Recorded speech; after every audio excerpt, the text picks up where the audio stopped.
আসলে তাদের কাছে কোনো ব্যাখ্যা নাই। তাদের কাছে কোনো আইনগত যৌক্তিক কোনো উত্তর নাই।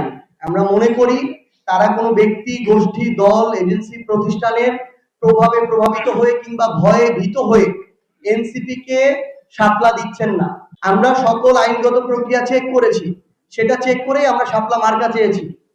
আমরা আমাদের জায়গা থেকে মনে করি যে একটা অভ্যুত্থানের পরে এরকম একটা স্বাধীন প্রতিষ্ঠান তাদের জায়গা থেকে কারো সাথে কোনো অন্যায় করবেন না এবং আইনের বাইরে যাবেন না।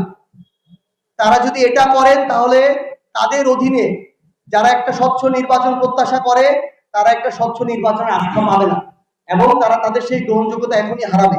তাই আমরা প্রত্যাশা করি যে শাপলা নেই, শাপলা অন্তর্ভুক্ত করুক, এটা তো করতে কোনো সমস্যা নেই। তাদের জায়গা থেকে তারা এটা চাইলেই করতে পারে এবং আমরা যখন এই আবেদনটা দিয়েছিলাম তখন করলেই তো হয়ে যেত, তখন করেনি কেন? এই করার দায়িত্ব কি আমাদের না? এই করার দায়িত্ব নির্বাচন কমিশনের। আমরা স্পষ্ট করে আমাদের জায়গা থেকে বলেছি, শেষবারের মতো বলছি, শাপলা কোনো জাতীয় প্রতীক না। জাতীয় প্রতীকের একটা পার্ট, জাতীয় প্রতীকের পার্ট ধানের শীষ বা ধানের ছোড়া, তারা, এগুলো অন্যান্য রাজনৈতিক দলের মার্কা আছে।